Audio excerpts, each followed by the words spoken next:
하나님께 예배드리겠습니다. 전능하신 하나님, 오늘도 우리가 예배를 드립니다. 주님이 영광을 받아 주시옵소서. 코로나로 인하여서 비록 우리는 흩어져서 예배를 드리지만 우리의 믿음이 떨어지지 않게 하시고 하나님을 향한 열정이 식어지지 않게 하시며 영혼들을 향한 우리의 사랑이 차가워지지 않도록 주님께서 우리에게 은혜를 베풀어 주시옵소서. 말씀을 통하여서 우리에게 믿음 주시고 눈에 보이지 않는 하나님과 아직 오지 않은 일을 말씀하는 하나님의 말씀과 동행함으로 하나님께 영광 돌리는 믿음의 예배자들 되게 하여 주시옵소서. 예수 그리스도 이름으로 기도드리옵나이다. 아멘. 마태복음 12장 보도록 하겠습니다. 마태복음 12장 1절에서 8절 말씀 볼 건데요. 신약 성경 18페이지입니다. 제가 먼저 한번 읽겠습니다. 그때 예수께서 안식일에 밀밭 사이로 가실새 제자들이 시장하여 이삭을 잘라 먹으니 바리새인들이 보고 예수께 말하되 보시오, 당신들의 제자들이 안식일에 하지 못할 일을 하나이다. 예수께서 이르시되 다윗이 자기와 그 함께한 자들이 시장할 때에 한 일을 읽지 못하였느냐? 그가 하나님의 전에 들어가서 제사장 외에는 자기나 그 함께한 자들이 먹어서는 안 될 진설병을 먹지 아니하였느냐? 또 안식일에 제사장들이 성전 안에서 안식을 범하여도 죄가 없음을 너희가 율법에서 읽지 못하였느냐? 내가 너희에게 이르노니 성전보다 더 큰 이가 여기 있느니라. 나는 자비를 원하고 제사를 원하지 아니하노라 하신 뜻을 너희가 알았더라면 무죄한 자를 정죄하지 아니하였으리라. 인자는 안식일의 주인이니라 하시니라. 아멘. 네, 오늘 예수님의 지금 공생의 이제 초반에 있었던 한 사건을 성경이 우리에게 알리고 있습니다. 예수님이 공생의 기간을 보내실 때 특징이 한 가지가 있었습니다. 바로 사람들이 예수님이 누구신지를 전혀 몰랐다는 것이 특징입니다. 그래서 이제 예수님을 오히려 자신의 기득권을 빼앗아가는 존재쯤으로 생각을 하고 사람들이 실제로 많이 그쪽으로 가니까 예수님을 많은 무리가 따라다녔잖아요. 제자들도 많이 있었고요. 그런데 그러다 보니까 자신들의 입지가, 인기가, 기득권이 줄어든다고 생각해서 자신들이 지금 메시아를 기다리고 있으면서 메시아와 경쟁을 벌이고 메시아를 공격하고 비난하는 우스꽝스러운 모습들이 예수님의 공생애 전체에 벌어지게 됩니다. 특히 이제 가장 많이 벌어졌던 일이 뭐였냐면요. 바로 안식일 논쟁이지요.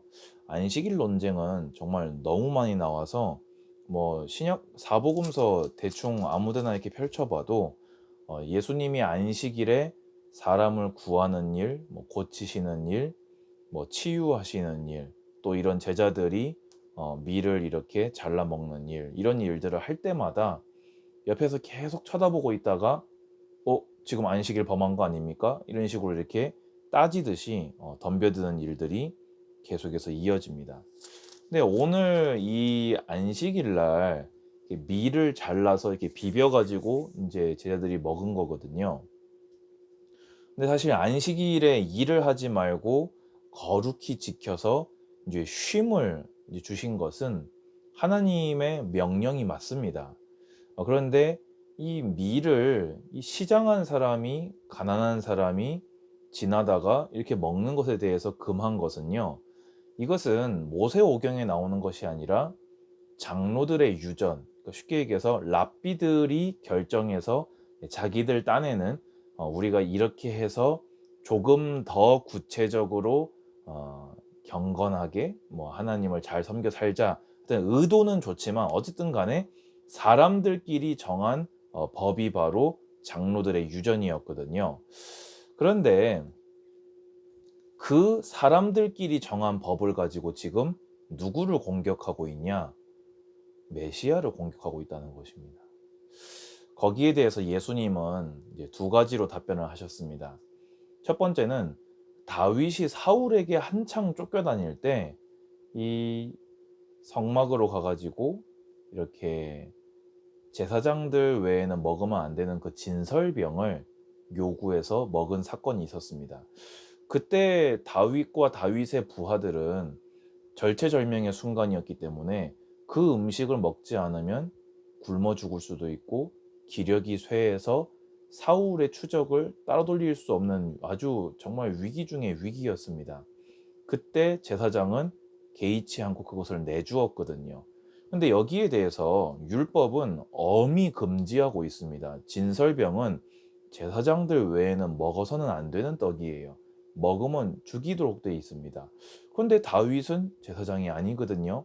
심지어 뭐 다윗까지는 뭐 메시아를 예표하는 사람 중에 하나니까 뭐 그럴 수도 있지 않냐라고 할 수 있지만 다윗과 함께한 부하들도 안 죽었고 성경 어디에도 다윗과 그 부하를 정죄하는 내용이 안 나옵니다.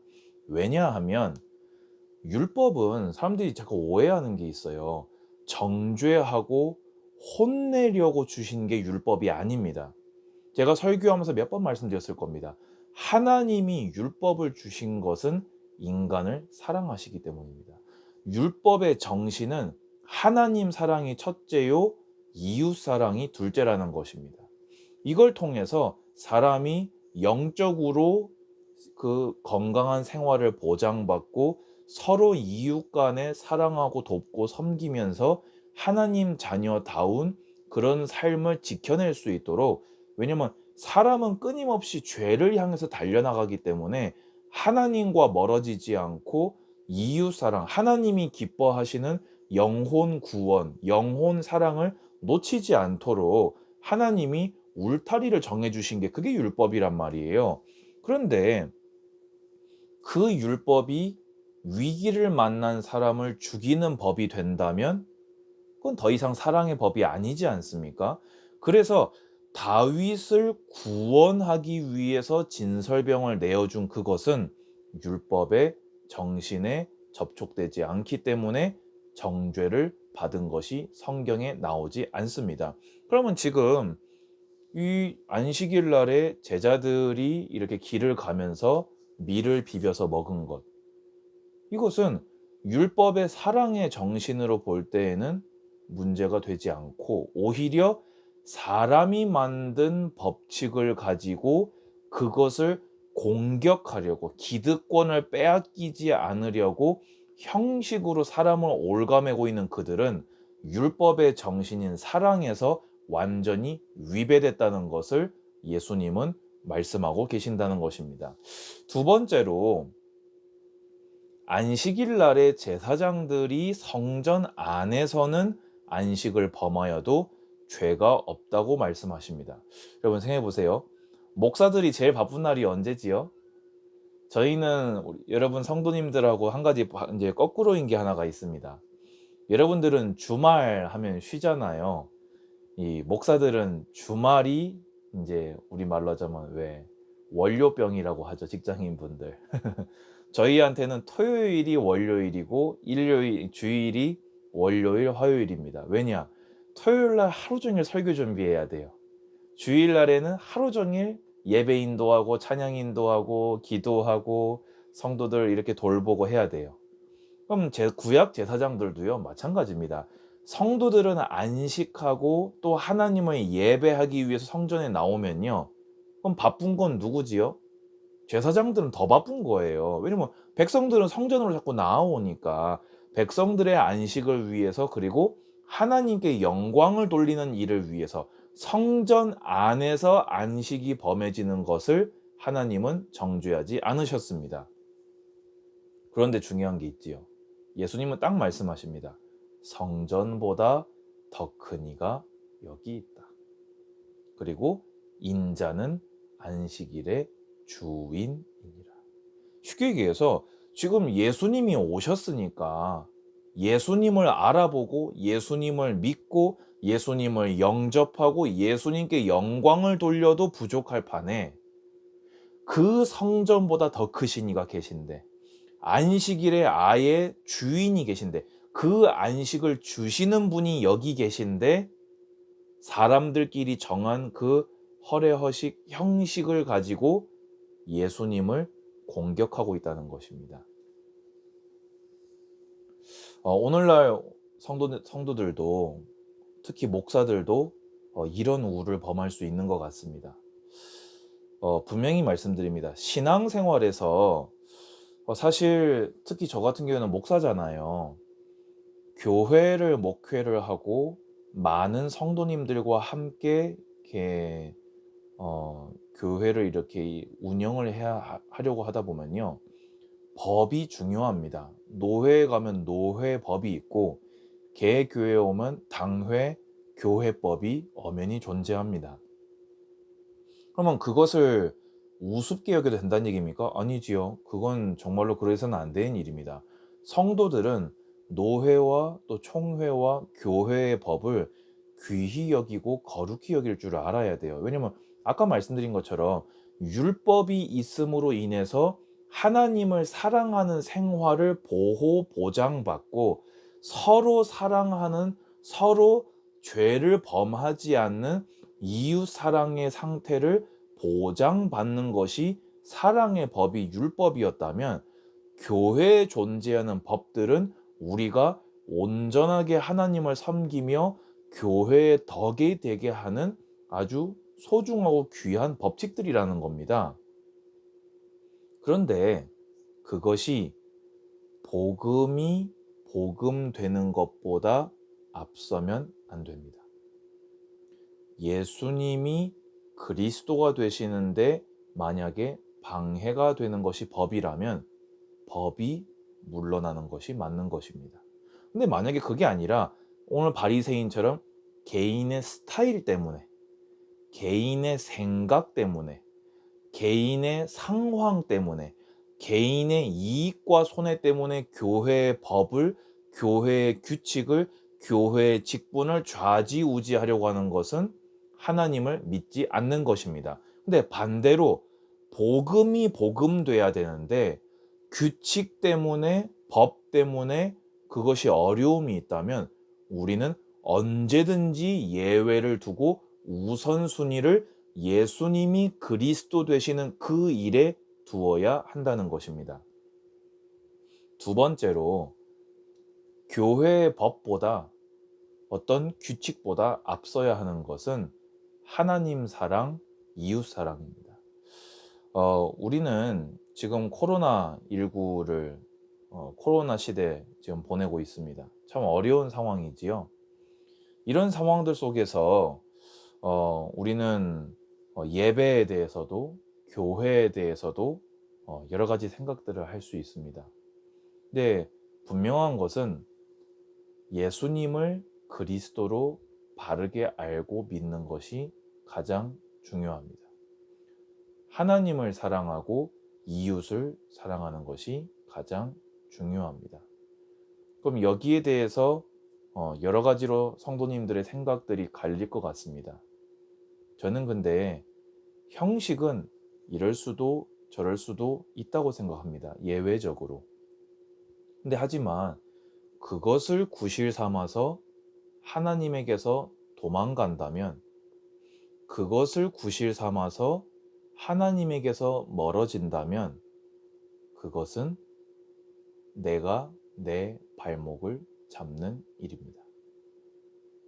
그것을 구실 삼아서 전도를 소홀히 한다면, 그것을 구실 삼아서 중보 기도를 소홀히 하게 된다면, 그것을 구실 삼아서 예배를 나의 삶 속에서 멀어지게 한다면 그것은 내가 내 발목을 잡는 것이 되어집니다. 교회당에서 모여서 예배할 수 있습니다. 또 흩어져서 예배할 수 있습니다. 중요한 것은 하나님을 사랑하시고 예배 드리시는 것입니다.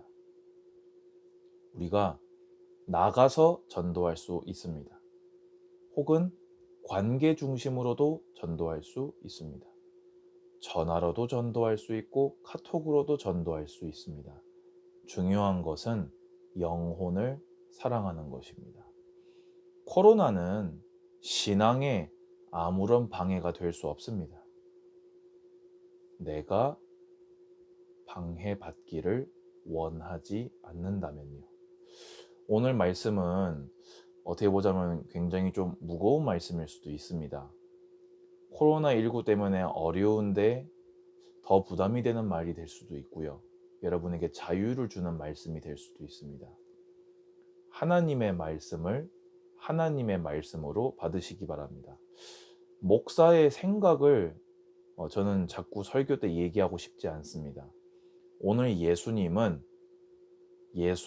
그리스도로, 예수님을 하나님으로 알고 믿는 것이 가장 중요하다고 하셨고, 사랑이 더 중요하다고 말씀하셨습니다.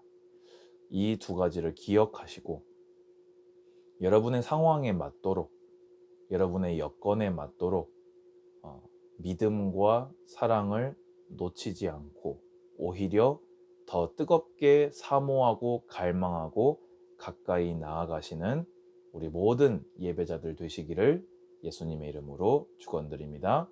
기도하겠습니다. 주님 감사합니다. 주님이 영광 받아 주시옵소서. 주는 그리스도시요 살아계신 하나님의 아들이시니이다. 이 고백이 코로나 때문에 물러가지 않게 하시고 하나님에 대한 예배와 또 기도와 영혼들을 향한 전도와 중보가 끊어지지 않고 물러서지 않고 멈춰지지 않도록 주께서 축복하여 주시옵소서. 성경을 통해서 하나님의 음성을 헤아리게 하시고 내 지난날의 스타일, 경험, 생각보다도 성경이 말씀하시는 것을 듣고 믿어 순종하는 우리 모든 하나님의 백성들 되게 하여 주시옵소서. 주 예수 그리스도의 은혜와 하나님의 사랑과 성령의 교통하심이 예배하는 우리 모든 하나님의 사람들 머리 위에 이제로부터 영원까지 항상 함께 있을지어다. 아멘. 감사합니다. 한 주간 건강하게 지내시고 계신 그곳에서 모든 상황 속에서 하나님을 최우선으로 하나님께 가까이 나아가시기를 축원드립니다.